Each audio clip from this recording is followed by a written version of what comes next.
اعوذ باللہ من الشیطان الرجیم بسم اللہ الرحمن الرحیم رب اشرح لی صدری ویسر لی امری واحلل عقدۃ من لسانی یفقہوا قولی ربی زدنی علما ربی زدنی علما ربی زدنی علما اللہم فقہنا فی الدین اللہم انی اسألک علما نافعا وعملا متقبلا ورزقا طیبا اللهم انفعنا بما علمتنا وعلمنا ما ينفعنا وزدنا علما الحمد لله نحمده ونستعينه ونعوذ بالله من شرور أنفسنا ومن سيئات أعمالنا من يهده الله فلا مضل له ومن يضلل فلا هادي له اللهم أرنا الحق حقا وارزقنا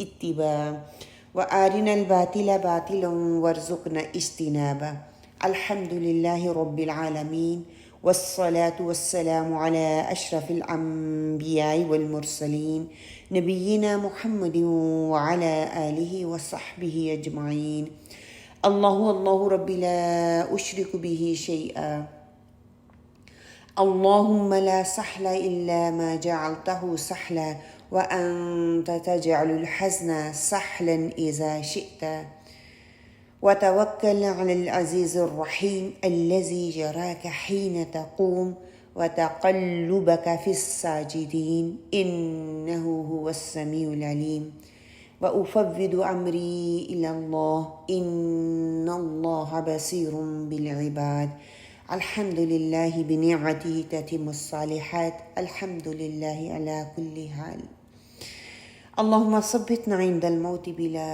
إله إلا الله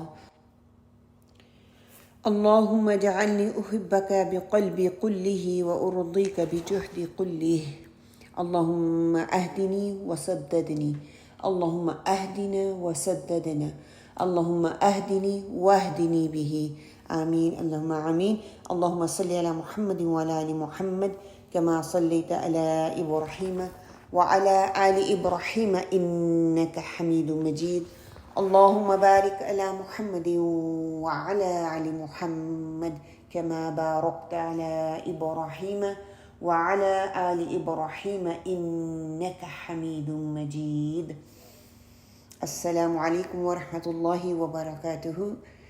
آج ہمارا سیشن آن لائن ہے، ویدر کی خرابی کی وجہ سے کافی ویدر باہر خراب ہے، جس کی وجہ سے ہم آج آن لائن ہی سیشن کر رہے ہیں۔ تو انشاءاللہ تعالی ہماری حدیث کا سیشن ہے، حدیث 15 اپنی کھول لیجئے، اور انشاءاللہ تعالی میں آپ کے لیے پڑھ دیتی ہوں۔ ہم ایک دوسرے کے ساتھ رپیٹ تو نہیں کر سکیں گے کیونکہ تھوڑا مشکل ہو جاتا ہے آن لائن اس طرح سے رپیٹ کرنا۔ آپ میں سے کوئی بہن اگر رپیٹ کرنا چاہتی ہے تو آپ کو انمیوٹ کر سکتی ہے، ورنہ آپ سارے جب میں بولوں گی تو میرے پیچھے آپ رپیٹ کرتے جائیے تاکہ آپ لوگوں کی بھی پریکٹس ہوتی جائے انشاءاللہ۔ حدیث 15 مومن کی صفات، اسلامی آداب معاشرت کہہ لیں، مومن کی صفات کہہ لیں، کوئی بھی آپ ٹائٹل دینا چاہتی ہیں تو آپ دے سکتی ہیں۔ عن ابی ہریرہ رضی اللہ عنہ ان رسول اللہ صلی اللہ علیہ وسلم قال من كان يؤمن بالله واليوم الآخر فليقل خيرا أو ليصمت ومن كان يؤمن بالله واليوم الآخر فليكرم جاره ومن كان يؤمن بالله واليوم الآخر فليكرم ضيفه رواہ البخاری مسلم۔ اب میں آپ کے لیے پڑھ دیتی ہوں انشاءاللہ تعالیٰ ایک دفعہ پھر سے۔ عن ابی ہریرہ رضی اللہ عنہ ان رسول اللہ صلی اللہ علیہ وسلم قال من كان يؤمن بالله واليوم الآخر فليقل خيرا أو لا يصمت ومن كان يؤمن بالله واليوم الآخر فليكرم جاره ومن كان يؤمن بالله واليوم الآخر فليكرم ضيفه رواہ البخاری مسلم۔ ترجمہ حضرت ابو ہریرہ رضی اللہ عنہ سے روایت ہے کہ رسول صلی اللہ علیہ وآلہ وسلم نے فرمایا، جو شخص اللہ پر اور آخرت کے دن پر ایمان رکھتا ہے اسے چاہیے کہ بھلی بات کہے یا خاموش رہے۔ جو شخص اللہ اور آخرت کے دن پر ایمان رکھتا ہے اسے چاہیے کہ اپنے پڑوسی کا احترام کرے، اور جو شخص اللہ اور آخرت کے دن پر ایمان رکھتا ہے اسے چاہیے کہ اپنے مہمان کا اکرام کرے۔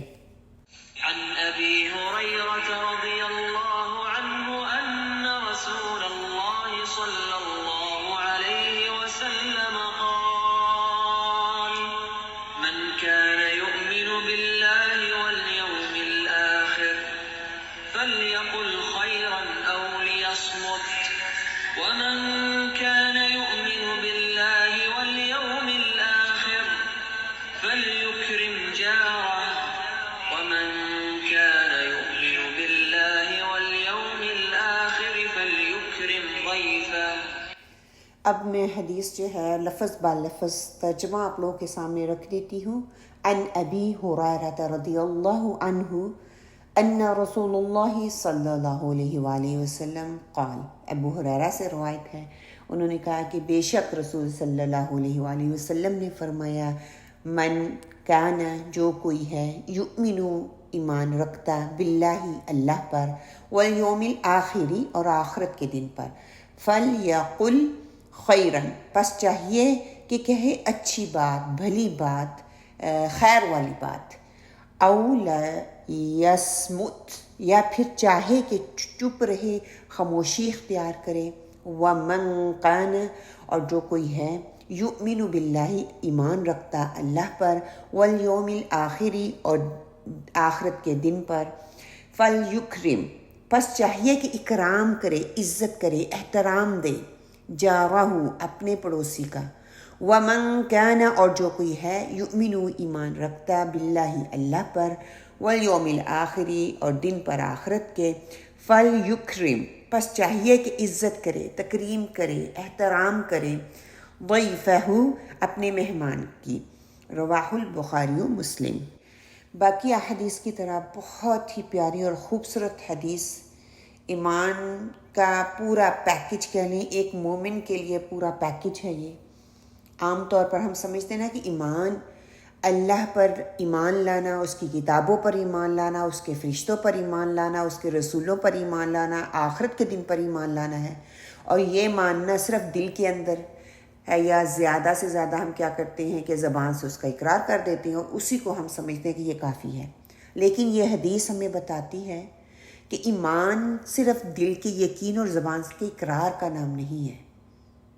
کیوں؟ کیونکہ یہ بھی ایمان کے اقرار کا حصہ ہے کہ انسان اچھی بات کرے، یہ بھی ایمان کا حصہ ہے کہ انسان پڑوسی کی عزت کرے، تکریم کرے، اس کا احترام کرے، یہ بھی ایمان کا تقاضا ہے کہ انسان اپنے مہمان کی عزت کرے۔ اب یہ تینوں چیزیں، بات چیت کرنا، انسان کا انسانوں سے بات چیت کرتا ہے، اس میں پڑوسی ہو، گھر والے ہوں، کام کرنے والے ہوں، یا پھر مہمان ہوں، یا پھر آپ کسی کے ساتھ کام کرتے ہیں، آفس میں جا رہے ہیں، مطلب کوئی بھی اس میں آ جائے، پھر مہمان کے ساتھ اچھا سلوک کرنا، یہ سب حقوق البات کی ادائیگی ہی ہے۔ یا دوسرے لفظوں میں ہم یہ کہہ سکتے ہیں کہ حقوق البات کی ادائیگی کرنا بھی ایمان کا حصہ ہے۔ اگر ہم صرف نماز روزہ کرتے ہیں تو ہمارا ایمان کافی نہیں ہے، یہ بات ہمیں سمجھنی ہے، مکمل نہیں ہے جب تک کہ ہم انسانوں کے حقوق اچھی طرح سے صحیح طور پر ادا نہیں کرتے۔ اس حدیث سے یہ بات ہمیں کلیئر پتہ چل رہی ہے کہ ایمان کا مفہوم جو ہے بہت وسیع ہے، اور ایمان کی تکمیل ان تمام چیزوں کو پورا کرنے سے ہوتی ہے جن کو پورا کرنے کے لیے کہا گیا ہے۔ اور جہاں پر عزت اور اکرام کا لفظ استعمال ہوا ہے، یعنی کہ دوسروں کی عزت دینا، دوسروں کی تکریم کرنا، دوسروں کا احترام کرنا، وہاں پہ ان چیزوں کو لازم پکڑنا ہے۔ جیسے پیچھے حدیث میں ہم نے کیا پڑھا تھا کہ کوئی شخص اس وقت تک مومن نہیں ہو سکتا جب تک وہ اپنے بھائی، مسلمان بھائی کے لیے وہ پسند نہ کر لے جو وہ اپنے لیے پسند کرتا ہے۔ وہی ہمسائے کے لیے پسند کرے جو اپنے لیے پسند کرتا ہے، وہی مہمان کے لیے پسند کرے جو اپنے لیے پسند کرتا ہے، وہی دوسروں کے بچوں کے لیے پسند کرے جو اپنے لیے پسند کرتا ہے، وہی دوسروں کے والدین کے لیے پسند کرے جو اپنے لیے پسند کرتا ہے، وہی اپنی فیملی ممبرز کے لیے پسند کرے جو اپنے لیے پسند کرتا ہے۔ اس حدیث میں جو باتیں بتائی گئی ہیں نا وہ ایسی ہیں کہ ان سے ہر انسان روزانہ کی بنیاد پر، ہر گھڑی کی بنیاد پر اس کا تعلق ہے، اس کا سابقہ پیش آتا ہے۔ ہم میں سے کون ایسا ہے جس کے پڑوسی نہ ہوں، کون ایسا ہے جس کے ہم مہمان نہ آتے ہوں، یا کسی کے پاس مہمان بن کر ہم نہ جائیں۔ اس لیے یہ حدیث ہماری روزمرہ زندگی میں ہمیں ایک آئینہ دکھانے کے لیے کافی ہے کہ اگر ہم اس حدیث پر عمل کریں گے تو ایک مکمل اور کامل مومن کی سی زندگی گزار سکیں گے، اور یہی ایمان کی تکمیل کا تقاضا ہے، اور یہی اعمال انسان کو لوگوں میں ہر دل عزیز، ملنسار، پسندیدہ، دوسروں کو کے فیورٹ بناتا ہے۔ اگر انسان اپنے پڑوسی کو خوشی سے ملتا ہے، اس کی گفتگو حکمت بھری ہوتی ہے، پیار محبت کا لہجہ ہوتا ہے، اس کی عزت کرتا ہے، اس کی تکریم کرتا ہے، اس کی باتیں سنتا ہے، اس کے ہر دکھ میں سکھ میں شامل ہوتا ہے، ایسے شخص کی زندگی خوشگوار بھی ہوتی ہے، پرسکون بھی ہوتی ہے، اور اطمینان بھری بھی ہوتی ہے۔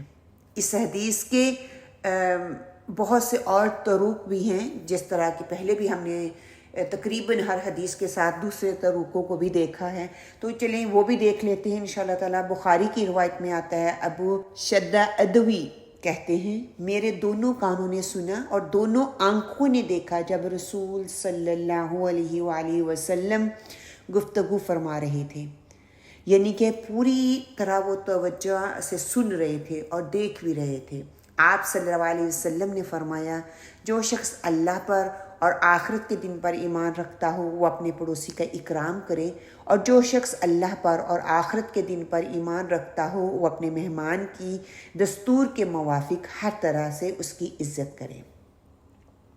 یعنی کہ جس بھی کنٹری میں ہیں، جس بھی علاقے میں ہیں، جس بھی زمانے میں ہیں، اس کے دستور کے مطابق اپنے مہمان کی عزت کرے۔ پوچھا، یا رسول اللہ صلی اللہ علیہ وسلم، دستور کے موافق کب تک ہے؟ مطلب کہ کتنی دیر تک اس کی مہمان نوازی کی جائے، کتنی مدت ہے؟ آپ صلی اللہ علیہ وآلہ وسلم نے فرمایا، 1 دن اور 1 رات، اور مہمان نوازی 3 دن کی ہے، اور جو اس کے بعد ہو وہ اس کے لیے صدقہ ہے، اور جو اللہ اور اللہ کے رسول پر ایمان رکھتا ہو وہ بہتر بات کہے یا خاموش رہے۔ اسی طرح مسند احمد کی روایت میں آتا ہے، بہت سے صحابہ نے اس روایت کو روایت کیا ہے، آپ صلی اللہ علیہ وآلہ وسلم نے فرمایا، جو شخص اللہ اور یوم آخرت پر ایمان رکھتا ہو اسے چاہیے کہ اللہ کا تقوی اختیار کرے، یعنی اللہ سبحانہ و تعالیٰ کا ڈر ہو اسے، اس کے دل میں اپنے پڑوسی کی عزت وہ کرے، اور جو شخص اللہ اور یوم آخرت پر ایمان رکھتا ہو اسے چاہیے کہ اللہ کا تقوی اختیار کرے اور اپنے مہمان کی عزت کرے، اور جو شخص اللہ اور یوم آخرت پر ایمان رکھتا ہو اسے چاہیے کہ اللہ کا تقوی اختیار کرے اور سچی بات کہے یا پھر خاموش رہے۔ مطلب کہ تھوڑے سے الفاظ کی تبدیلی کے ساتھ ہر بار جو بات ہمارے سامنے آ رہی ہے وہ تقوی کی ہے، وہ ایمان کی بات ہے، اور مہمان کی عزت کے ساتھ ساتھ پڑوسی کی عزت بھی کرنی ہے۔ اسی طرح صحیح مسلم کی روایت میں ہے، آپ صلی اللہ علیہ وسلم نے فرمایا، جو شخص اللہ اور آخرت کے دن پر ایمان رکھتا ہو اسے اپنے ہمسائے سے اچھا سلوک کرنا چاہیے، اور جو شخص اللہ اور آخرت پر ایمان رکھتا ہو اسے چاہیے کہ اپنے مہمان کا اکرام کرے، اور جو شخص اللہ اور آخرت کے دین پر ایمان رکھتا ہو اسے چاہیے کہ اچھی بات کرے ورنہ چپ رہے۔ اب ہم شرح الفاظ دیکھ لیتے ہیں۔ وَمَنْ كَانَ يُؤْمِنُ بِاللَّهِ کہ جو شخص اللہ پر ایمان رکھتا ہو، یعنی کہ جس کا اللہ سبحانہ وتعالیٰ مکمل ایمان ہو، یوم الآخر اور قیامت کے دن پر مکمل ایمان ہو، کیونکہ وہ دن تمام دنوں میں آخری دن ہوگا، اس لیے اس کو آخری دن کہا گیا، آخرت کا دن کہا گیا۔ او لیسمت، یا پھر آپ کہہ لیں گے فلیقل خیرن، پس چاہیے کہ خیر کی بات کرے، او لا یسمت کہ یا چپ رہے۔ اس پہ ہم تھوڑی سی بات کر لیتے ہیں، مطلب کہ انسان جو ہے وہ خیر کی بات کرے، اچھی بات کرے، خوبصورت بات کرے، دل کو لبھانے والی بات کرے، ورنہ چپ رہے۔ اچھی بات کون سی ہوتی ہے؟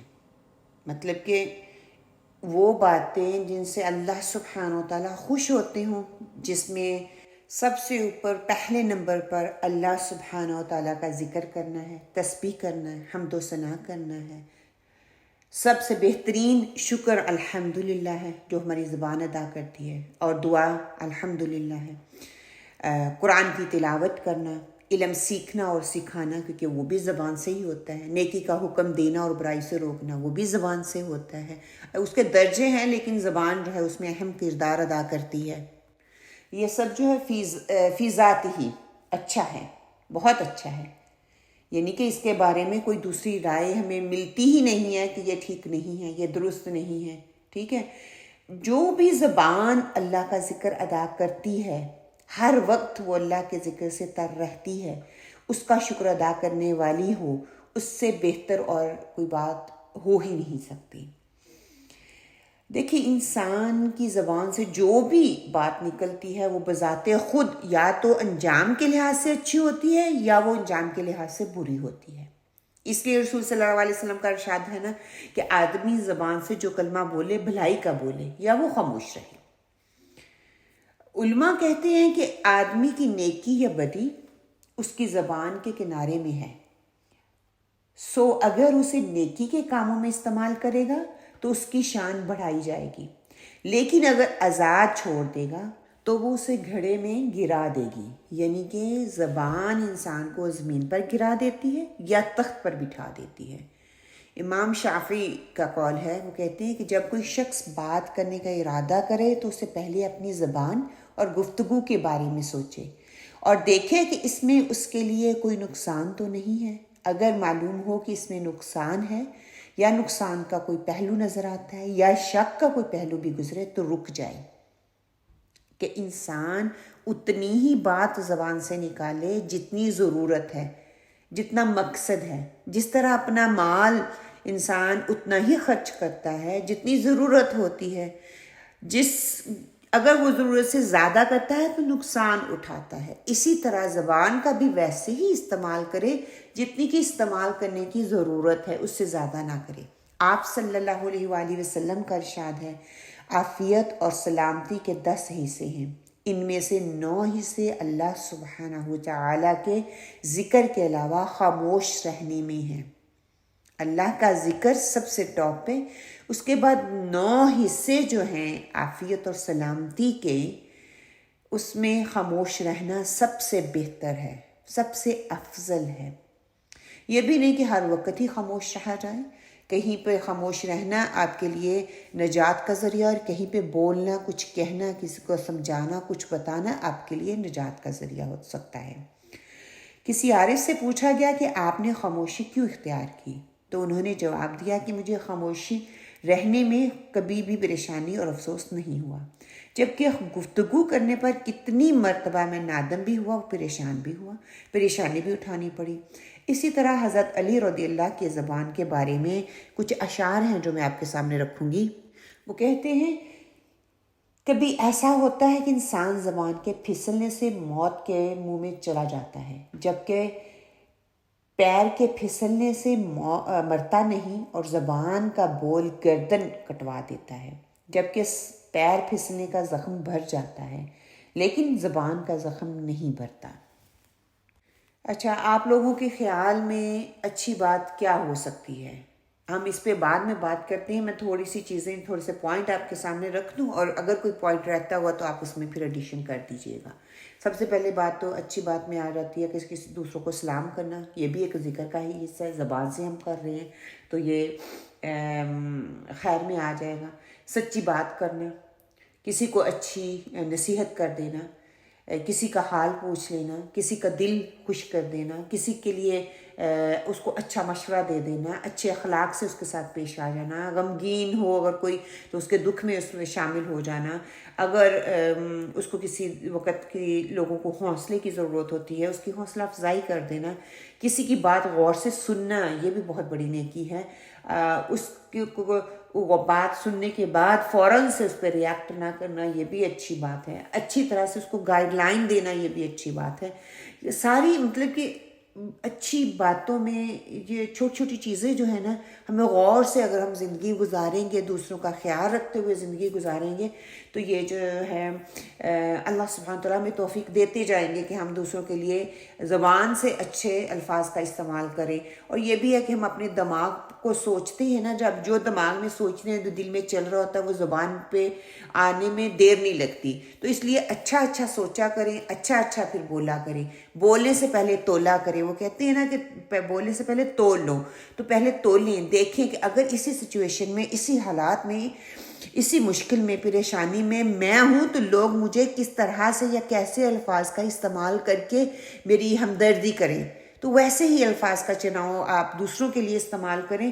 کئی دفعہ ایسا ہوتا ہے کہ ہم چاہ رہے ہوتے ہیں کہ کوئی ہمارے ساتھ اچھے طریقے سے بات کرے، ہم چاہ رہے ہوتے ہیں کہ کوئی ہمارے دکھ سکھ کا ساتھی بنے، ہم چاہ رہے ہوتے ہیں کہ کوئی آپ کو اچھے سے گائیڈ کرے، آپ چاہ رہے ہوتے ہیں کہ کوئی اچھے سے بیٹھ کے آپ کی بات کو سنے.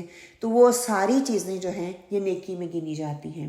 ایک یہ کہ اللہ سبحانہ تعالیٰ کی بات سب سے اچھی بات ہے. دوسرا یہ کہ افضل الحدیث، یعنی کہ نبی کریم صلی اللہ علیہ وسلم کی باتیں بہترین باتیں ہیں، اللہ کا ذکر بہترین کلام ہے، اللہ کا کلام بہترین کلام ہے. ہم سب جانتے ہیں الخیر فی نفسہ، اس کو کہتے ہیں نا کہ جس کی نیچر اچھی ہو. دوسری ہے الخیر لی غیرہ، کہ جس کا مقصد اچھا ہو. ایک الخیر فی نفسی، ایک الخیر لی غیرہ. بعض باتیں ایسی ہو سکتی ہیں جو حدیث نہیں، قرآن کی بات نہیں، کوئی ذکر نہیں، کوئی امر بالمعروف نہیں، کوئی نہی عن منکر نہیں، لیکن وہ باتیں اچھی ہیں، ان کا مقصد اچھا ہے، ان کے پیچھے پرپس اچھا ہے، اس میں جھوٹ نہیں ہے، چغلی نہیں ہے، غیبت نہیں ہے، تانا زنی نہیں ہے، کسی کو نیچا دکھانا نہیں ہے. تو وہ کیا ہے، وہ معروف بات میں آ جائے گی، اچھی بات میں آ جائے گی، وہ اچھی ہو جائے گی. لیکن وہ درمیانی سی بات آپ اس کو کہہ سکتے ہیں، مقصد اچھا ہے. مثال کے طور پر کسی کے ساتھ مذاق کرتے ہیں ہم، لیکن وہ جھوٹ بھی نہیں ہوتا اور کوئی گری ہوئی بات بھی نہیں ہوتی، بے مقصد بات بھی نہیں ہوتی. مقصد صرف یہ ہوتا ہے کہ کسی کا دل خوش ہو جائے. ہو سکتا ہے وہ بندہ تھوڑا اداس ہو اور آپ کا مقصد یہ ہو کہ ہم اس کو خوش کر دیں، اس کا دل خوش ہو جائے. کوئی ایسی بات کر دیں جو اس کو پسند ہو.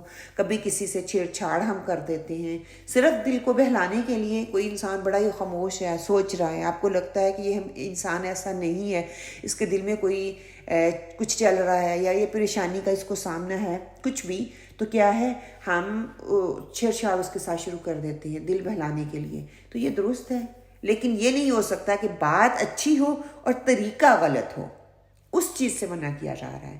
اس میں بات بھی اچھی ہو، اس کا مقصد بھی اچھا ہو، اس کا پرپس بھی اچھا ہو، اس کا طریقہ بھی اچھا ہو، اور وہ خیر اور نیکی میں آتا ہو تو وہ کر سکتے ہیں. کیونکہ اس طرح کی باتیں کر کے آپ دوسروں کے دل میں محبت، انس، پیار، ایک دوسرے کے ساتھ وہ احساسات، اس طرح کی فیلنگ کو آپ پیدا کر سکتے ہیں. مثال کے طور پر آپ کسی کے پاس بیٹھے ہوئے ہیں اور کوئی بات ہی نہیں ہو رہی، نہ سلام کیا، نہ حال پوچھا، نہ کسی ایک چیز کے بارے میں کوئی انٹرسٹ شو کیا، بس اپنے آپ میں ہی بیٹھے ہوئے ہیں. تو کیا ہوگا کہ ایسی مجلس آپ کو بوجھل لگنے لگ جائے گی، وہاں بیٹھنا مشکل ہو جائے گا. آپ نے کئی دفعہ دیکھا ہوگا، اسپیشلی جب ہم ان لوز میں بیٹھے ہوئے ہوتے ہیں نا، کہیں پہ ساس کا بہت دباؤ ہو یا کہیں پہ بہو کا بہت دباؤ ہو، تو ساس بیچاری دبی بیٹھی رہتی ہے، کوئی بات نہیں کرتی. یا جہاں پہ ساس کا بہت چلتا ہو تو بہو جائے تو آرام سے دبی ہوئی بیٹھی رہتی ہے. تو اس طرح کا ماحول ٹینس ماحول ہوتا ہے، وہ بہتر نہیں ہوتا، وہ اچھا نہیں ہوتا. یا کوئی ایسا انسان آپ کی فیملی میں ہوتا ہے جو کہ بہت ہی چتر چلاک ہوتا ہے، یا اس کی زبان کی وجہ سے کہ اس کی الفاظ کا چناؤ بہتر نہیں ہوتا، اچھا نہیں ہوتا. آپ ڈر رہے ہوتے ہو کہ کہیں کہ اس کی زبان کے استعمال کی وجہ سے آپ کی وہ انسلٹ نہ کاٹے دوسروں کے سامنے. تو کیا کہتے ہیں، آپ کہتے ہیں خاموشی اختیار کی جائے، خاموش رہا جائے. تو وہاں پہ کیا ہے کہ بات اگر کرنا آپ کے لیے باعث عزت ہے تو بات ضرور کریں، اور اگر نہیں ہے تو خاموشی اختیار کریں۔ وہ ماحول جو ہے وہ کافی ٹینس ہو جاتا ہے، بوجھل ہو جاتا ہے۔ اسی طرح آپ مریض کا پتہ کرنے کے لیے جاتے ہیں، وہاں پر بھی دو رویے آپ کو نظر آتے ہیں۔ ایک تو یہ ہوتا ہے کہ آپ چپ چاپ بیٹھ جاتے ہیں، کچھ بولتے ہی نہیں ہیں، کچھ پوچھتے ہی نہیں ہیں، کچھ کہتے ہی نہیں ہیں، اور دوسرا جو ہے اس کے اپوزٹ ہو سکتا ہے کہ اتنا بولتی ہیں، اتنا بولتے جا رہے ہیں، اپنی ہی سناتے جا رہے ہیں، دوسرے کی سننے کی موڈ میں ہی نہیں ہے۔ تو یہاں پہ بھی ہمیں اعتدال کا راستہ اختیار کرنا ہے۔ اعتدال، کچھ پوچھیں، کچھ سنیں، کچھ کہیں، کچھ کہلوائیں، تو یہ دونوں اعتدال کے راستے ہیں۔ یہ جاننا بہت ضروری ہے کہ اچھے میں کیا آتا ہے اور برے میں کیا آتا ہے۔ مثال آپ کے سامنے ایک رکھتی ہوں کہ گھر پر اکیلے ہیں، 1 گھنٹہ آپ تلاوت کر رہی تھی، اونچی آواز سے کر رہی تھی، آپ اپنے سبق کی پریکٹس کر رہی تھی، لیکن پھر کیا ہوتا ہے کہ میاں کام سے آ جاتے ہیں یا بچے اسکول سے آ جاتے ہیں، تو آپ کی وہی روٹین ہے، آپ اونچی اونچی پڑھتے جا رہے ہیں، اپنی لگن میں، اپنی مگن میں مگن ہیں۔ ہونا تو یہ چاہیے تھا کہ میاں آئے ہیں تو آپ قرآن کی تلاوت کو اس وقت بند کرتے، وہ آئی ہیں ان کا خیال رکھتے، ان سے پوچھتے کچھ کھانے کو، کچھ پینے کو، کیسا ان کا دن رہا۔ اسی طرح بچے اسکول سے آتے ہیں تو آپ بچوں کو پوچھیں ان کا اسکول کیسا رہا، ان کے ساتھ ٹائم سپینڈ کریں، اپنی اسی روٹین پہ نہ رہیں، ٹھیک ہے۔ لیکن کئی دفعہ ایسا ہوتا ہے ہم پڑھ رہے ہوتے ہیں اور اپنی پوری اونچی آواز سے قرآن کی تلاوت کر رہے ہوتے ہیں اور گھر والے سو رہے ہوں گے، کیسز کئی دفعہ ہوتا ہے نا، تو ہم اس وقت کہیں یہ نہ ہو میرا قرآن کا تلاوت کرنا ان کے لیے بوجھل ہو جائے، ان کے لیے وہ اذیت کا باعث ہو جائے۔ ہو سکتا ہے ان کو بیچاروں کو نیند کی ضرورت ہے اس وقت، اور میں جو ہے اپنی ہی مگن میں لگی ہوئی ہوں، تو وہ اس وقت درست نہیں ہوگا۔ یا پھر جیسے بچے بیچارے اسکول سے آتے ہیں تو کیا ہوتا ہے کہ اس وقت ان کو ٹائم چاہیے ہوتا ہے، تو میں کہہ رہی ہوں میں اپنی اسائنمنٹ کر رہی ہوں، مجھے یہ فنش کرنی ہے، مجھے یہ مکمل کرنی ہے۔ اس وقت بہتر اور مناسب یہ ہے کہ میں اپنا وقت اپنے بچوں کو دوں، اپنے میاں کو دوں۔ جب میں فارغ ہو جاؤں ان کی ذمہ داریوں سے، پھر میں اپنی اسائنمنٹ کر لوں۔ اچھا، یہ بات کچھ پوائنٹ میں آپ کے سامنے رکھتی ہوں کہ بات اپنی ذات میں بھی ٹھیک ہو، مقصد بھی اچھا ہو، موقع محل بھی درست ہو، اس کی مناسبت ہو، مطلب وقت اور جگہ کا صحیح خیال رکھا جائے۔ اگر ان چیزوں کا خیال نہیں رکھا جائے گا کہ آپ کی بات تو درست ہوگی، لیکن اگر موقع محل نہ ہوا تو وہ بات فائدہ دینے کی بجائے نقصان دے سکتی ہے۔ بات بالکل درست ہے، اچھی ہے، برحق ہو سکتی ہے، لیکن وہ وقت درست نہیں ہے، وہ طریقہ درست نہیں ہے، وہ لہجہ درست نہیں ہے، تو وہ کیا ہے، بات بگڑ سکتی ہے۔ آپ صلی اللہ علیہ وآلہ وسلم نے فرمایا کسی نیکی کو کرتے وقت اس کو معمولی نہ جانو، اگرچہ تم اپنے مسلمان بھائی سے کشادہ چہرے سے ملو، مطلب کہ ویلکمنگ انداز میں ملو، اور خواہ کسی تنہا آدمی کی گھبراہٹ اس کے ساتھ رہ کر دور کرو، خواہ کسی کے ساتھ بیٹھ کر اس کی لونلینس کو دور کرو۔ بعض اوقات ہوتا ہے نا کہ انسان گھر پہ اکیلا ہوتا ہے، اکیلا رہ رہا ہوتا ہے اور لونلی ہوتا ہے۔ اگر آپ کو لگتا ہے کہ اس کو آپ کی کمپنی کی ضرورت ہے تو آپ اس کے پاس جائیں، تھوڑا ٹائم سپینڈ کریں۔ کسی کا شوہر فوت ہو گیا ہے، وہ عدت میں ہے، ہم کرتے کیا ہیں کہ پہلے 2 3 4 دن تو جب وہ پوڑیاں وغیرہ ڈالتے ہیں یا جو بھی سسٹم ہوتا ہے فوتگی کے موقع پہ وہ ہم کرتے ہیں، اور اس کے بعد کوئی پوچھتا ہی نہیں ہے، کوئی جانتا ہی نہیں ہے وہ کس حالات سے گزر رہی ہے، کس کرب سے گزر رہی ہے، کس مشکل سے گزر رہی ہے۔ ہونا تو یہ چاہیے تھا کہ وہ چند دن تو اس کے گزر ہی جائیں گے، اس کے بعد پورے فیملی والے، گھر والے اپنے دنوں کو ڈیوائیڈ کر لیں۔ اوبیسلی سب کی زندگیاں مصروف ہیں، سب اپنی اپنی زندگیوں میں بیزی ہیں، تو مشکل ہو سکتا ہے ان کے لیے ہر روز جانا۔ تو گھر والے جو ہیں، فیملی ممبر جو ہیں، ملنے ملانے والے ہیں، وہ آپس میں دنوں کو طے کر لیں، وقت کو طے کر لیں، تاکہ اس بہن کا جو عدت ہے وہ آسانی سے گزر سکیں، اس کو ہم تھوڑا ایموشنلی سپورٹ کر سکیں۔ ہمارے جانے سے یہ تو نہیں ہوگا کہ اس کا دکھ کم ہو جائے گا، لیکن یہ ہے کہ اس کا دھیان تھوڑا بٹ جائے گا۔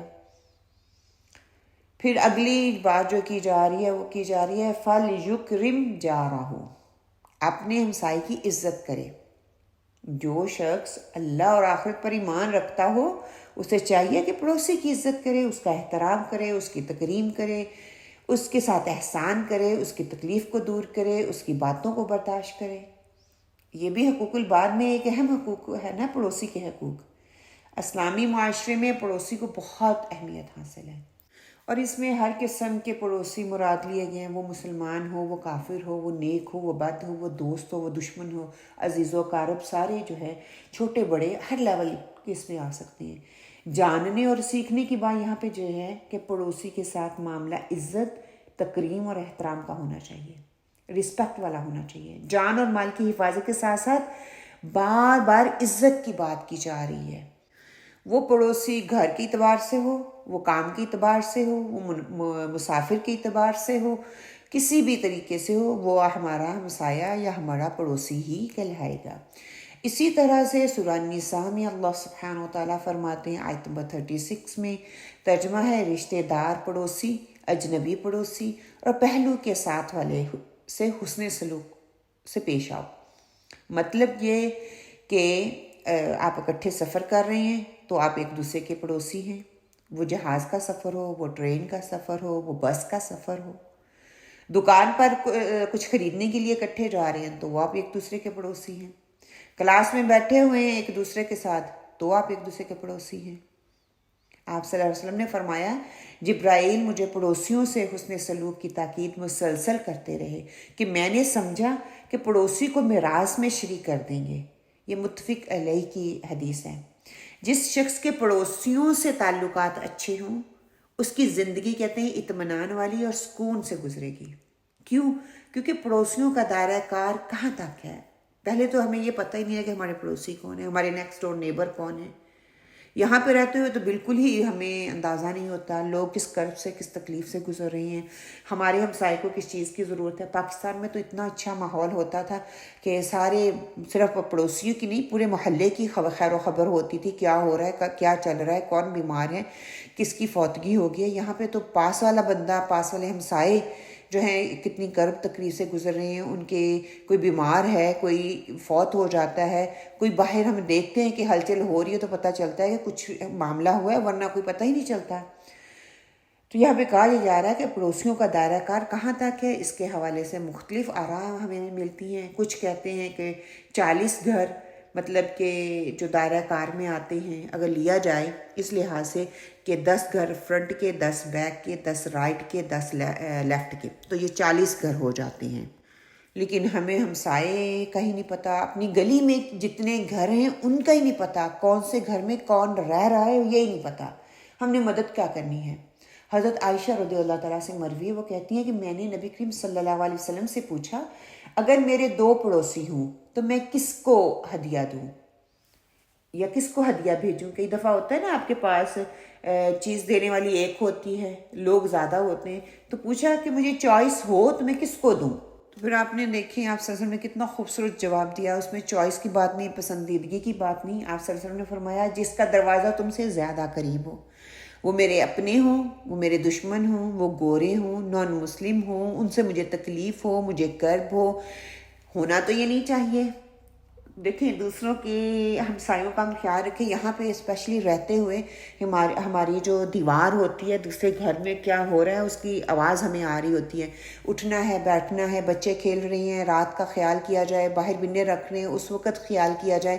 ہو سکتا ہے بچے اتنا شور کر رہے ہیں، ہنگامہ کھڑا کیا ہوا ہے، گھر نیکسٹ ڈور نیبر کا جو گھر ہے وہاں پہ کوئی بیمار پڑا ہوا ہے، کوئی سو رہا ہے، دن کے وقت وہ سو رہا ہے، رات کو وہ کام کر رہا ہے، یا رات کے وقت سو رہا ہے، دن کے وقت اس نے کام کرنا ہے۔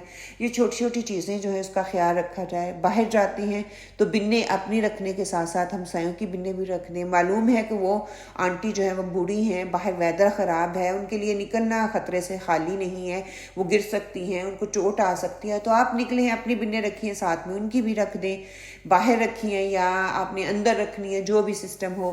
مطلب یہ چھوٹی چھوٹی چیزیں جو ہمیں آداب سکھائے جا رہے ہیں، ایک دوسرے کے خیال کے لیے ایک دوسرے کا خیال رکھیں گے، ایک دوسرے کے ساتھ محبت ہوگی. اور انفارچونیٹلی ہوتا کیا ہے کہ جتنی جس کے دروازہ قریب ہوتا ہے، جتنا جو قریب ہوتا ہے، وہ اپنے ہوں یا غیر ہوں، اتنی ہی ان سے ہمیں تکلیف بھی ہوتی ہے، اتنی ہی ہماری ان سے لڑائیاں بھی ہوتی ہیں. تو یہی بتایا جا رہا ہے یہاں پہ کہ اللہ سبحانہ و تعالیٰ دل کی، نفس کی نہیں سنتے، بلکہ اللہ تعالیٰ نے دیکھنا ہے کہ آپ نے کیا طریقہ اپنایا. آپ نے اپنے دل کو، اپنے نفس کو، اپنی چاہ کو، اپنے فائدے کو، اپنی پسند کو، اپنے نقصان کو ایک طرف رکھا، اور اللہ کے نبی حضرت محمد صلی اللہ علیہ وآلہ وسلم کے حکم کو ایک طرف رکھا. پھر اس کو رکھ کر اس پہ عمل کیا ہے. جو میرے بہت قریب ترین ہے، پھر اس کو میں نے گفٹ دینا ہے. دیکھیں یہ بات ان کی طرف سے ہے جن کو اللہ نے ہمارے لیے بہترین نمونہ بنا کے بھیجا، آپ صلی اللہ علیہ وآلہ وسلم. کچھ پوائنٹ جو ہے ہم پڑوسیوں کے ساتھ کیسے اچھے تعلقات بنا سکتے ہیں یا ہو سکتے ہیں، اس پہ ہم بات کر لیں. تھوڑی سی میں نے بات آپ کے سامنے رکھ دی ہے، کچھ پوائنٹ کی شکل میں آپ کے سامنے رکھ دیتی ہوں، پھر میں آپ کو موقع دیتی ہوں کہ آپ بھی بولیں. دیکھیے ہم کھانا پکاتے ہیں نا، تو تھوڑا جب کھانا پکایا تو ان کو بھی دے دیں، یہ احترام میں آ جائے گا. یہ نہیں کہ وہ کھانا پکاتے نہیں ہیں، بوڑھے بھی ہیں، وہ اپنا گزارے کے لیے کھانا تو پکا ہی لیتے ہیں. کئی دفعہ ایسی چیز ہوتی ہے جیسے ہم کوئی ایسا سالن بنا لیتے ہیں، کڑی ہے، ساگ ہے، جو کہ ہر روز ہر گھر میں نہیں بنتا، تو وہ دوسروں میں تھوڑا تھوڑا دینے میں کوئی قباحت نہیں ہے، اس سے احترام ہی آتا ہے. ایک دوسرے کا آپ احترام کر رہے ہیں، احساس کر رہے ہیں، ایک دوسرے کے ساتھ شیئر کر رہے ہیں. کوئی مالی یا اخلاقی مدد مانگے تو وہ فوراً سے کر دیں. پڑوسیوں کو وقتاً فوقتاً چھوٹا بڑا ہدیہ دیتے رہیں. کسی چیز کی ضرورت ہو تو اسے دے دیں، قرض مانگے تو وہ دے دیں. بیماریوں میں ان کی جو ہے عادت کرتے جائیں، جب عیادت کے لیے جائیں کچھ نہ کچھ ساتھ لے جائیں، کچھ بنا کے لے جائیں. ان کی خوشی کے موقع پر جانا ہو، مبارکباد دینا ہو تو تب ساتھ میں کوئی گفٹ لے جائیں، کچھ ساتھ لے جائیں. ان کے دکھ اور سکھ میں، ان کی تکلیف میں ان کا ساتھ دیں، ان کی تعزیت کریں، اظہار افسوس کریں، ان کے رازوں کی حفاظت کریں. سب سے بڑی بات، لڑائیاں یہیں سے ہوتی ہیں. ایک سے سن لیا ہمسائے سے، دوسری کے پاس کر دی بات، دوسری سے سنا تیسری سے کر دی، تیسری سے سنا چوتھی سے کر دی. لڑائیاں یہیں سے شروع ہوتی ہیں. ان کو تکلیف اور دکھ دینے سے بچیں. یہ سارے پوائنٹ جو ہیں ہمیں کنسیڈر کرنے ہیں. اسی طرح تیسرا پوائنٹ جو جہاں پہ بتایا جا رہا ہے، فَلْيُكْرِمْ ضَيْفَهُ، اپنے مہمان کی عزت کرے، خوشروئی کے ساتھ اس سے پیش آئے، اچھی بات کرے، بغیر تکلف اور گھر والوں کی مشقت میں ڈالے بغیر اس کو کھانا پیش کرے. مہمان خواہ غریب ہو یا امیر ہو، ان کی تکریم ایک جیسی ہونی چاہیے. کہ جو اللہ اور اللہ کے رسول صلی اللہ علیہ وآلہ وسلم پر اور یوم آخرت پر ایمان رکھتا ہو، اسے چاہیے کہ اپنے مہمان کی عزت کرے، اس کا احترام کرے، اس کا اکرام کرے. سب سے پہلے جان لیں کہ مہمان ہوتا کون ہے. ٹھیک ہے، مہمان جو آپ کے پاس آ کر ٹھہرے، تھوڑی دیر یا زیادہ دیر کے لیے ٹھہرے، 1 دن یا 3 دن کے لیے ٹھہرے، اس سے زیادہ ٹھہرے، وہ سارے مہمان میں گنے جاتے ہیں. اس کے پھر درجے ہیں، وہ اپنا ہے، قریب ہے، عزیز ہے، ان لوگوں کی طرف سے ہے، اپنے پیرنٹس کی طرف سے ہے. کبھی ہم مہمان آتے ہیں، کبھی وہ آتے ہیں. یہ ساری چیزیں اسی مہمان کی کیٹیگری میں آ جاتی ہیں. آپ صلی اللہ علیہ وسلم کے دور میں عربوں کے ہاں کوئی ہوٹل وغیرہ نہیں ہوتے تھے کہ لوگ جا کر کرائے پر رہ لیں. بعد میں آہستہ آہستہ یہ ترقی ہونا شروع ہوئی. اس وقت لوگوں کے گھروں میں ہی ٹھہرا کرتے تھے. اگر وہ لوگوں کے گھروں میں ٹھہر نہیں سکتے تو کھانے پینے کا اور رہنے کا انتظام جو تھا وہ باہر نہیں کیا جاتا تھا، خواہ وہ مسلمان ہو یا غیر مسلم ہو. کیونکہ لفظ یہاں پہ ضعیف کا استعمال ہوا ہے نا، تو اس کا مطلب ہے ہر قسم کا مہمان، عام ہو یا خاص ہو، مسلمان ہو یا کافر ہو، امیر ہو یا غریب ہو، سب اس میں آ جاتے ہیں. کہ دینی نقطہ نظر سے جب ہم دیکھتے ہیں، اگر کافر کو مہمان بنانے میں ایک بھلائی کا پہلو یہ بھی ہوتا ہے کہ وہ آپ کا مہمان بن کر دین اسلام کے بارے میں آپ سے کچھ سنے گا، کچھ دیکھے گا، آپ کے اخلاق سے، آپ کے کردار سے، آپ کی ملن سازی کو دیکھ کر شاید وہ متاثر ہو، شاید وہ اسلام لے آئے، اسلام کے قریب آ جائے اور وہ مسلمان ہو جائے. قرآن میں آتا ہے نا، سورہ توبہ آئی نمبر 6 میں اللہ سبحانہ تعالیٰ فرماتے ہیں وَإِنْ أَحَدٌ مِّنَ الْمُشْرِكِينَ اسْتَجَارَكَ فَأَجِرْهُ حَتَّى يَسْمَعَ كَلَامَ اللَّهِ ثُمَّ أَبْلِغْهُ مَأْمَنَهُ ذَلِكَ بِأَنَّهُمْ قَوْمٌ لَا يَعْلَمُونَ۔ ترجمہ کیا ہے؟ اگر مشرکوں میں سے کوئی شخص آپ کی پناہ لینا چاہے تو اسے پناہ دے دو تاکہ وہ اللہ کا کلام سنے، پھر اسے اس کے امن کی جگہ پر پہنچا دو۔ یہ معاملہ اس لیے کرنا ہے کہ وہ لوگ ایمان نہیں رکھتے، وہ لوگ علم نہیں رکھتے۔ مطلب کہ وہ کافر ہو، مشرک ہو، وہ اجنبی ہو، میزبانی اسلام پہنچانے کی نیت سے کرنی ہے تاکہ وہ آپ کا نمک کھا کر، آپ کے اخلاق کو دیکھ کر، آپ کے کردار کو دیکھ کر، آپ کے کریکٹر کو دیکھ کر دین اور ایمان کے قریب آ سکے۔ اور بعض اوقات ایسی میزبانی بڑے اجر و ثواب کا باعث بن جاتی ہے۔ ایک نان مسلم آپ کے اخلاق اور کردار کو دیکھ کر وہ مسلمان ہو جائے، اس سے اچھی بات اور کیا ہو سکتی ہے۔ مہمان نوازی کے حوالے سے کچھ پوائنٹ ہیں، وہ آپ کے ساتھ میں شیئر کرتی چلوں کہ مہمان کا استقبال کرنا چاہیے، اس کو خوش آمدید کہنا چاہیے، اس کو خیر و عافیت اس کی معلوم کرنی چاہیے، اس کے آنے پر خوشی کا اظہار کرنا چاہیے۔ حسب توفیق جو بھی کھانا آپ بنا سکیں، جو جس طرح کی رہائش ہو اس کا انتظام کریں، بندوبست کریں، اور بہترین طریقے کا اپنی استطاعت سے بڑھ کر کرنے کی کوشش کریں۔ اس کے آرام اور اس کی راحت کا خیال رکھیں، اس کو وہ سامان مہیا کریں جس سے وہ فیل کمفرٹیبل ہو۔ مہمان کی مجلس میں ایسی گفتگو کرنا کہ جس سے مجلس میں خوشی کا ماحول، خوشی کا سا سما بن جائے۔ ایسی گفتگو نہ کریں جس سے ماحول میں تلخی پیدا ہو اور بعد میں وہ کہے کہ میں یہاں پہ آنا ہی نہیں چاہتا۔ آپ صلی اللہ علیہ وآلہ وسلم خود مہمان کی خاطر و تازہ کیا کرتے تھے، ان کی خدمت کرتے تھے، ان میں کافر ہوں مسلمان ہوں اس میں وہ فرق نہیں کیا کرتے تھے، بلکہ ہر قسم کے مہمان کی مہمان نوازی وہ کیا کرتے تھے۔ تو اس حدیث میں بیسیکلی آپ صلی اللہ علیہ وآلہ وسلم نے آداب معاشرت کے 3 اہم باتیں جو ہیں وہ ہمیں بتا دی، ہمیں سکھا دی۔ ایک بہترین زندگی گزارنے کے لیے مجھے اور آپ کو کیا کرنا ہے۔ سب سے پہلی بات کیا تھی کہ قول، یعنی کہ بات جو ہے خیر والی ہو یا پھر وہ خاموش ہو جائے۔ کہ آپ نے پہلی بات یہ فرمائی کہ جو شخص اللہ تعالیٰ اور یوم آخر پر ایمان رکھتا ہے وہ بات کرے تو اچھی کرے، ورنہ وہ خاموشی اختیار کرے۔ کہ انسان کی زبان جو بظاہر ایک چھوٹا سا ایک عضو ہمیں نظر آتی ہے، اس کا استعمال صحیح ہوگا تو انسان کی کو دنیا میں آخرت کی سعادت مل جائے گی، اور اگر اس کا استعمال صحیح نہیں ہوگا تو انسان کے لیے ہی وہ تباہی کا باعث بن جاتی ہے۔ اللہ تعالیٰ کی طرف سے کچھ فرشتے ہر انسان کے ساتھ اللہ تعالیٰ نے متعین کیے ہوئے ہیں، مقرر کیے ہوئے ہیں، جو ان کے منہ سے نکلنے والی ہر بات کو وہ تحریر کر رہے ہیں۔ اللہ سبحانہ تعالیٰ قرآن پاک میں ارشاد فرماتے ہیں ما یلفظ من قول الا لدیہ رقیب عتید، کہ انسان جو کچھ بولتا ہے اس کے لکھنے کے لیے ایک نگران ہر وقت تیار رہتا ہے۔ پھر ساتھ ہی فرما دیا وَإِنَّ عَلَيْكُمْ لَحَافِظِينَ كِرَامًا كَاتِبِينَ سورہ انفطار میں، کہ تمہارے اوپر معزز فرشتے مقرر ہیں جو تمہارے اقوال اور اعمال کو تحریر کر رہے ہیں۔ ایک دفعہ کہتے ہیں کہ آپ صلی اللہ علیہ وسلم نے اپنی زبان مبارک پکڑ کر حضرت معاذ رضی اللہ تعالیٰ سے فرمایا معاذ اسے قابو میں رکھنا۔ کہتے ہیں کہ لٹرلی آپ صلی اللہ علیہ وسلم نے اس کو پکڑ لا۔ انہوں نے پوچھا کیا ہم جو کچھ بولتے ہیں ان کا بھی مواخذہ اور محاسبہ کیا جائے گا؟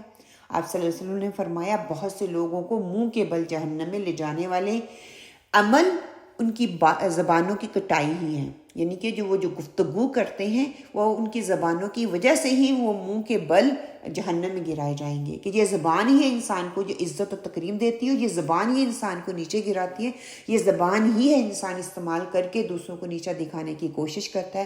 زبان ہی سے انسان کے اندر وہ ایک آتا ہے نا کہ میں یہ کر سکتی ہوں، میں کیوں نہیں بول سکتی، اللہ نے مجھے بھی زبان دی ہے۔ تو اسی لیے کہا گیا کہ یہ زبان جو ہے انسان کو بلندیوں تک لے جانے والی بھی ہے، اور زبان ہی انسان کو جہنم کے گھڑے تک لے جاتی ہے۔ اس لیے زبان کی خوب حفاظت کرنی چاہیے۔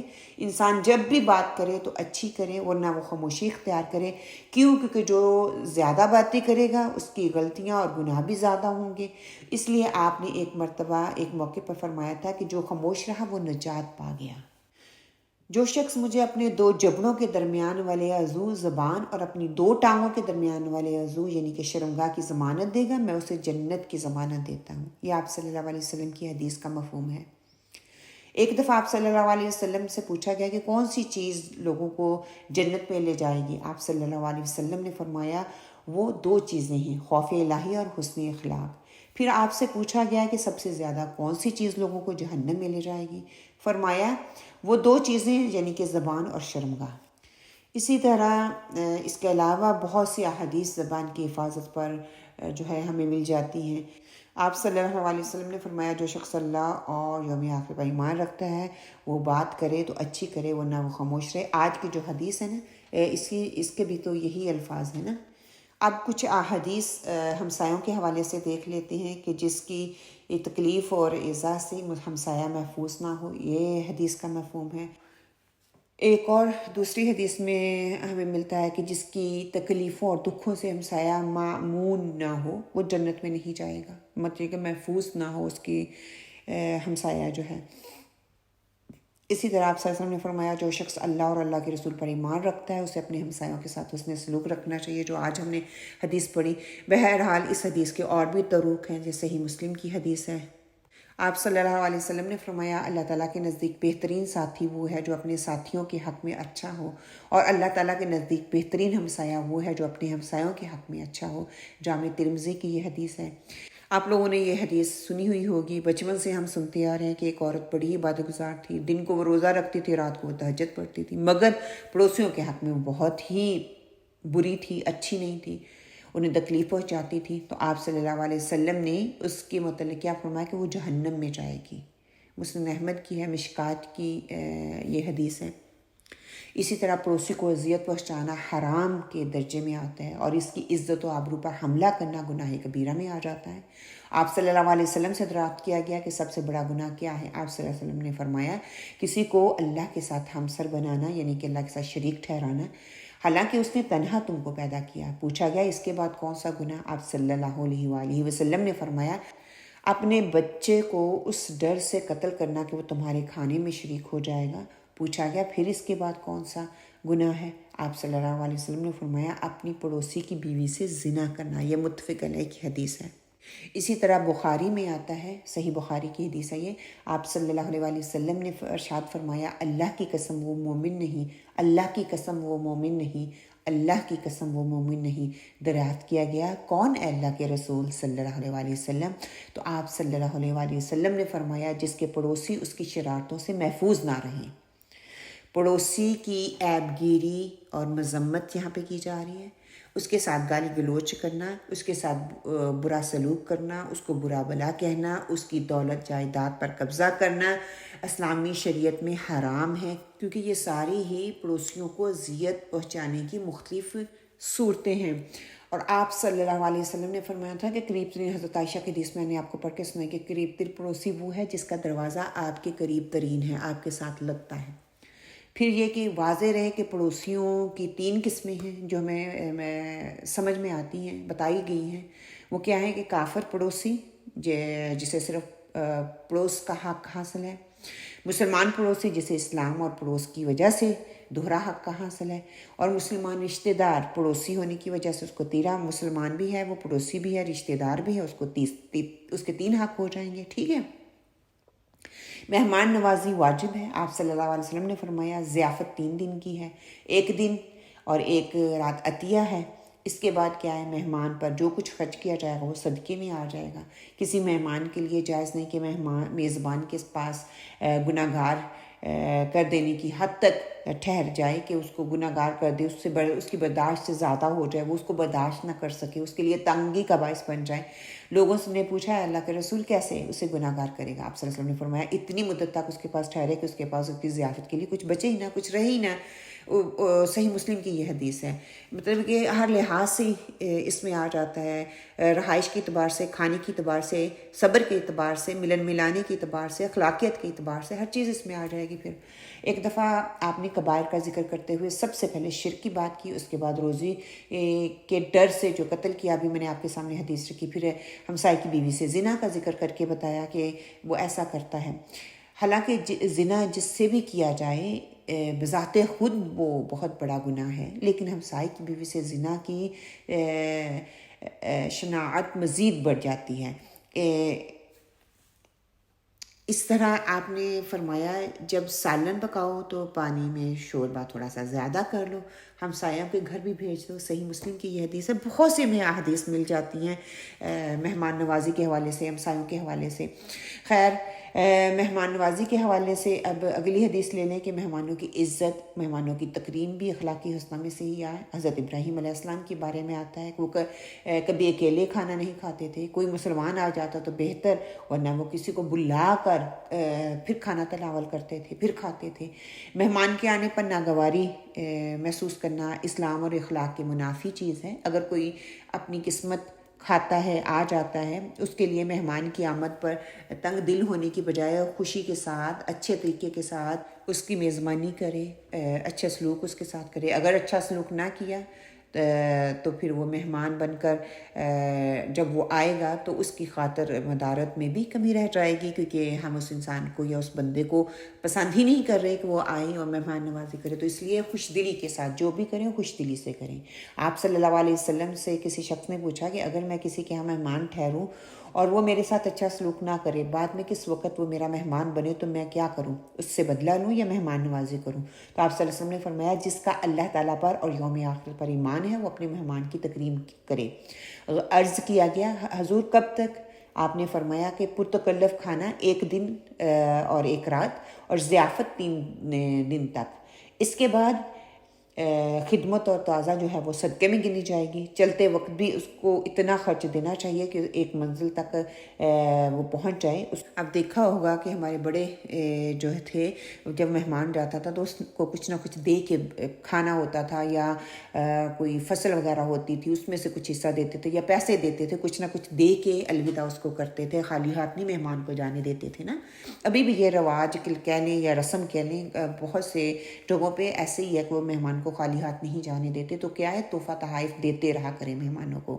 مہمان کو چاہیے کہ وہ ایک ایسا مہمان ثابت ہو کہ میزبان اس کو دوبارہ بھی بلائے، اس کو اپنی مہمان بنانے میں فرحت محسوس کرے۔ ایک دفعہ ایک آدمی آپ صلی اللہ علیہ وسلم کی خدمت میں حاضر ہوا اور اس نے اپنی تنگ دستی اور بھوک کا ذکر کیا۔ آپ صلی اللہ علیہ وسلم نے اپنے گھر میں باری باری پیغام بھیج کر کھانے کی کوئی چیز منگوائی، مگر آپ کے کسی بھی گھر سے کھانا نہ مل سکا، بلکہ جواب آیا کہ آج تو گھر میں سوائے پانی کے کچھ نہیں ہے۔ تو آپ صلی اللہ علیہ وسلم نے فرمایا اللہ تعالیٰ اس پر رحم کرے جو آج رات اس کی میزبانی کرے۔ تو ابو طلحہ کا واقعہ آتا ہے کہ ابو طلحہ نے اپنے گھر لے گئے، بیوی سے کہا کہ کھانے کو کچھ ہے، اس نے بتایا کہ بچوں کے لیے معمولی سا کھانا ہے۔ فرمایا انہیں بہلا پھسلا کر سلا دو۔ جب مہمان آئے تو کسی بہانے سے چراغ بجھا دیا اور اس کو یوں محسوس کرایا گیا کہ گویا وہ کھانا کھا رہے ہیں۔ ہم کھانا نہیں کھائیں گے تاکہ اللہ تعالیٰ کے رسول صلی اللہ علیہ وسلم کا جو مہمان ہے وہ پیٹ بھر کے کھانا کھا لیں۔ انہوں نے ایسا ہی کیا۔ صبح ہوئی تو آپ صلی اللہ علیہ وسلم آئے کہ تمہارے اس طرز عمل پر اللہ تعالیٰ اتنے خوش ہوئے۔ تو اس موقع پر سورہ حشر کی یہ والی آیت نازل ہوئی تھی، وَيُؤْثِرُونَ عَلَىٰ أَنفُسِهِمْ وَلَوْ كَانَ بِهِمْ خَصَاصَةٌ، کہ وہ اپنی ضرورت کے باوجود دوسروں پر اثار کرتے ہیں، ان کی ضرورت کو ترجیح دیتے ہیں۔ صحیح مسلم کی حدیث میں بھی یہ الفاظ اس طرح سے آتے ہیں۔ اللہ سبحانہ وتعالی ہمیں بہترین مہمان نواز، بہترین بات کرنے والا، بہترین ہمسایہ بنائے۔ اللہ سبحانہ وتعالی ہمیں زبان کی آفتوں سے، برائیوں سے، برے الفاظ سے، برے القاب سے بچائے رکھے۔ اللہ سبحانہ وتعالی ہمیں بری ہمسائیگی سے بچائے رکھے۔ اللہ سبحانہ وتعالی ہمیں بری مہمان نوازی سے بچائے رکھے۔ اللہ سبحانہ وتعالی ہمیں ان لوگوں میں شامل کرے جو کہ اپنی ہمسائے کی عزت تکریم کرنے والے ہوں، اپنی زبان کا صحیح استعمال کرنے والے ہوں، اچھے الفاظ چن کر سوچ سمجھ کر بولنے والے ہوں، حکمت کے ساتھ بولنے والے ہوں، اور اپنے مہمان کی عزت و تکریم کرنے والے ہوں، خوش دلی کے ساتھ ان کی مہمان نوازی کرنے والے ہوں۔ اللہ سبحانہ وتعالی ہمیں ان میں شامل۔ ربنا تقبل منا انك انت السميع العليم وتب علينا انك انت التواب الرحيم وقولوا قولي هذا واستغفر الله لي ولكم سبحان ربك رب العزة عما يصفون والسلام على المرسلين والحمد لله رب العالمين۔ السلام علیکم ورحمۃ اللہ وبرکاتہ۔